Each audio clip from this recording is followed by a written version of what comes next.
Hello everyone. In today's lecture we are going to be talking about depression and antidepressant drugs. So what depression is, it is actually a feeling of sadness and hopelessness. In this condition, the patient actually feel inability to experience any pleasure.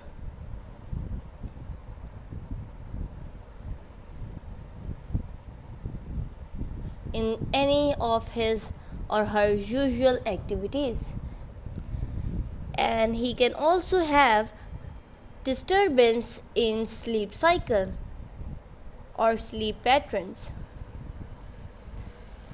He also experienced loss of appetite or change in appetite behavior.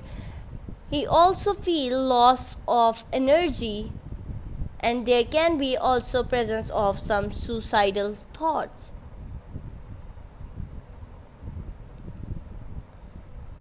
If we talk about the pathophysiology of depression, what actually happened that there is decrease in the concentration or production of norepinephrine or serotonin. So there is decrease in the concentration of norepinephrine or serotonin in brain, which actually result into depression. So this thing actually lead to a theory which is called as biogenic amine theory. According to this theory, it is said that depression is due to deficiency of these two monoamines at certain site of brain.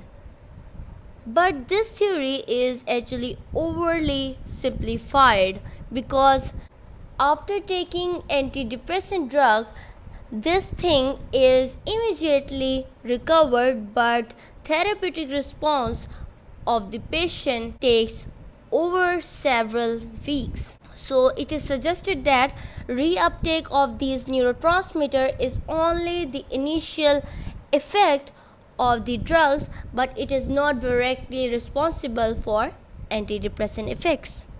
So this bioamine theory is actually overly simplified, because reuptake of these neurotransmitters is actually immediately been recovered by antidepressant drug, but the therapeutic response of the patient for antidepressant effect is not directly stimulated.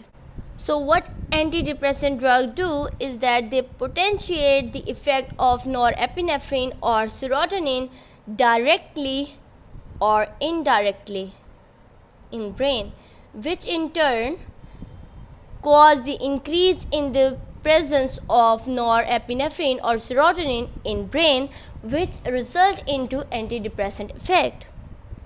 So this is how antidepressant drugs actually work.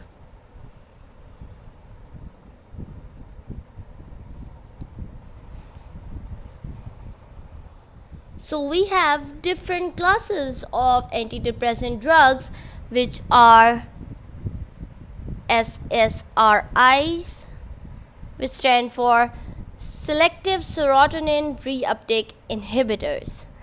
Selective Serotonin Reuptake Inhibitors. They actually inhibit the reuptake of serotonin neurotransmitter, and which result in increase in the concentration of serotonin in synaptic cleft. And the next class include serotonin norepinephrine reuptake inhibitors. They inhibit the reuptake of both serotonin and norepinephrine,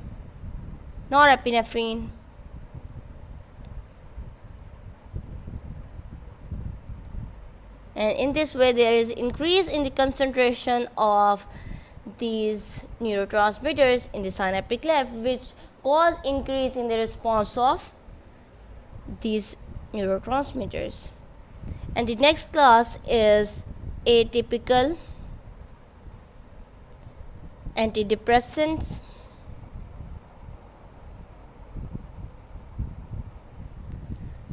And the fourth one is TCAs, which stand for tricyclic antidepressants.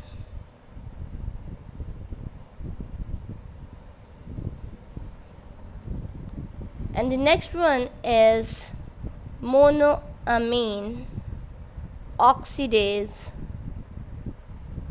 inhibitors, which are known as MAOIs. So they actually inhibit the enzyme present for the degradation of serotonin or norepinephrine. So in this way, they will increase the concentration of these neurotransmitter for the cellular responses.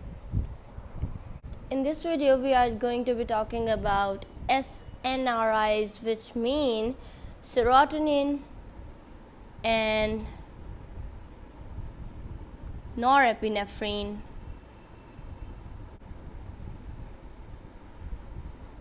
reuptake inhibitors. In this way, when they will inhibit the reuptake of these two neurotransmitter, what will happen? There will be increase in the concentration of these two neurotransmitter present in the synaptic cleft, and in this way there will be more of the cellular responses caused by these neurotransmitters, and in this way there will be treatment of depression and other related symptoms. These are actually used to treat depression in those patients in which SSRIs are ineffective, or in other words, it can also be used in patients having depression often accompanied by chronic painful symptoms.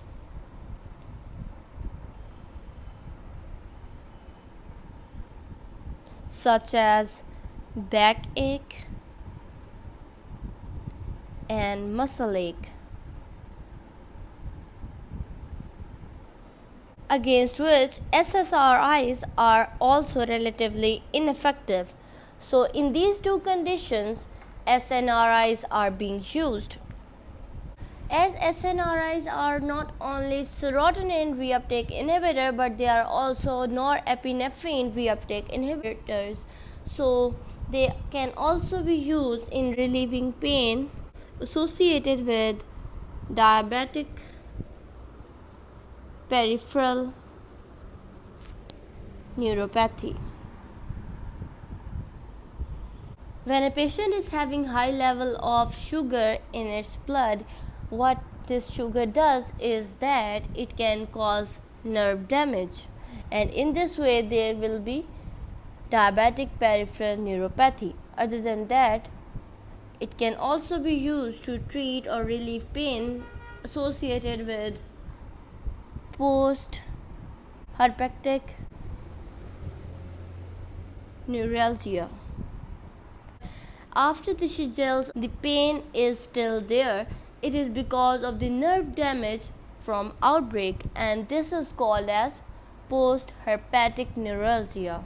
So it can also be used to treat or to relieve pain which is caused by this. It can also be used for relieving pain which is caused by fibromyalgia. And fibromyalgia is musculoskeletal pain which is often associated with sleep, fatigue, and behavioral changes or disturbances.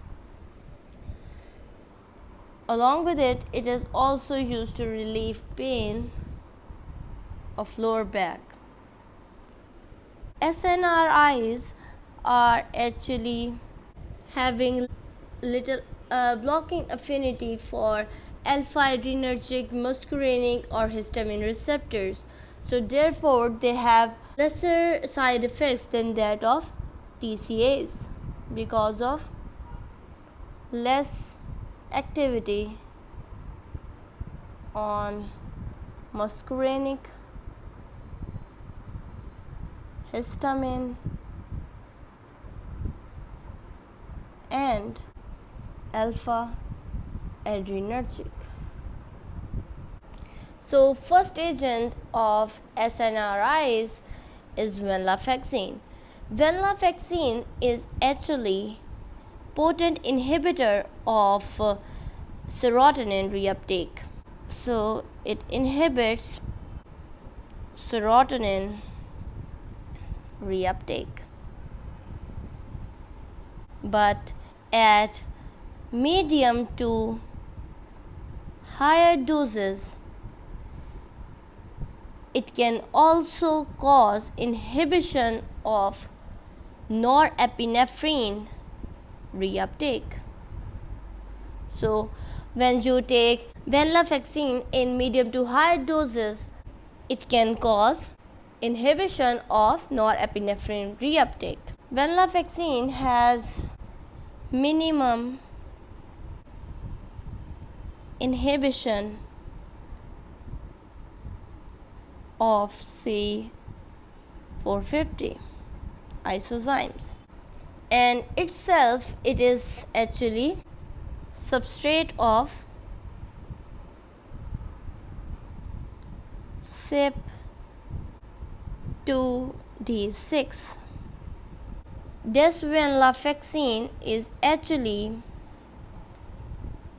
demethylated metabolite of venlafaxine. If we talk about the adverse effects of venlafaxine, they are nausea, headache, sexual dysfunction,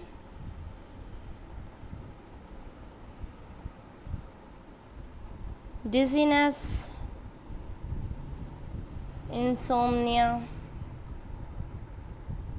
sedation, and constipation.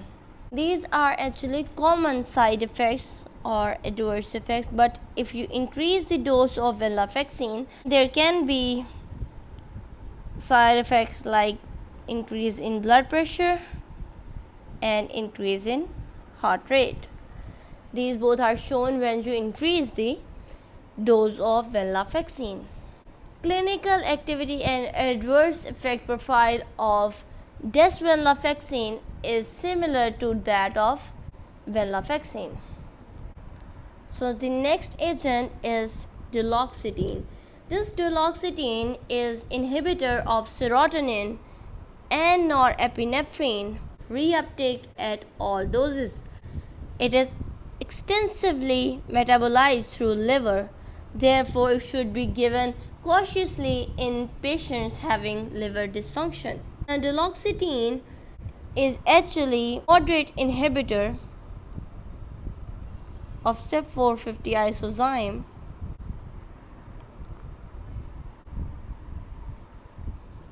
that is CYP2D6, and may cause increase in the concentration of drug which are being metabolized by this isozyme, such as antipsychotics.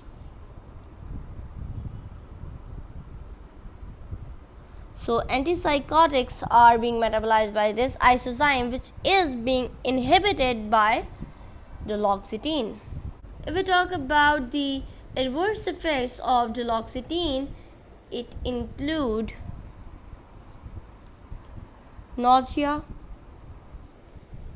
dry mouth, constipation, insomnia, dizziness,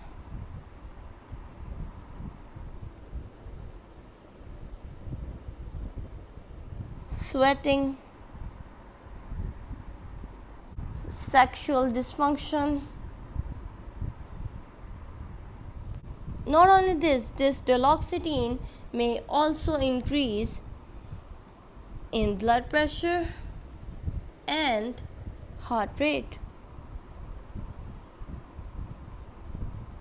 So our next agent is levomilnacipran, and this is actually an enantiomer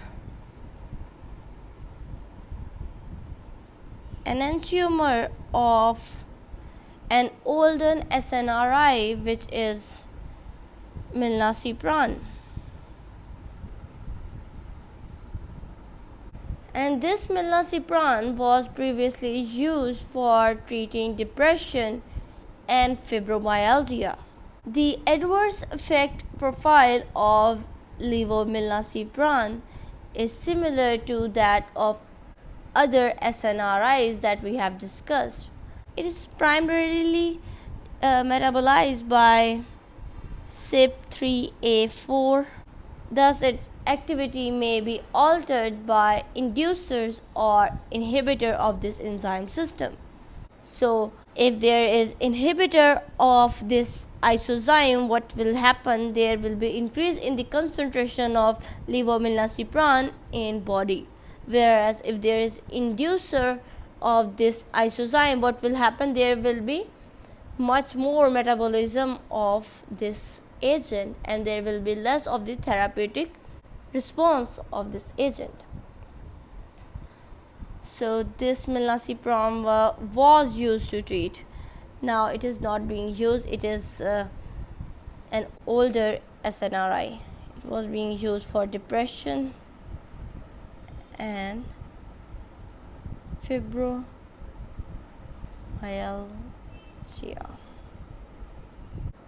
So if we talk about general mechanism of these agents, it will be something like this. If this is the presynaptic neuron and if this is the postsynaptic neuron, and there is a release of neurotransmitters when there is arrival of action potential, there will be release of neurotransmitter which are serotonin and norepinephrine over here. So when there is a release of these neurotransmitter, they are being attached or they bind to the active site of the receptors present on the postsynaptic neuron for causing the cellular response. But there is also presence of a transporter called as serotonin reuptake transporter or norepinephrine reuptake transporter. So what this transporter do is that it uptake the excess of neurotransmitter from the synaptic cleft into the presynaptic neuron, and in this way there is less of the neurotransmitter present in the synaptic cleft for the binding to the receptor, and there will be less of the cellular response. So what we do is that we inhibit this transporter, and when there is inhibition of this reuptake transporter, what happen is that more of the neurotransmitter is being present in the synaptic cleft, and when there is more of this neurotransmitter present in the synaptic cleft, what happen is that there is more of the cellular responses being going on in the postsynaptic neuron, and thus there will be more of the serotonin and norepinephrine effect, and in this way there will be decrease in the depression or depressive state of the patient, and all of the above mentioned diseases or problem will be solved. This is how SNRIs show their mechanism of action. It is similar to that of SSRIs because only difference is that it not only inhibit the reuptake transporter of serotonin, but it also inhibit the transporter of norepinephrine. In this way there is increase in the concentration of both neurotransmitters, that are serotonin and norepinephrine. So this was all about SNRIs. If you have any question, let me know in the comment section below. And thank you for watching my videos.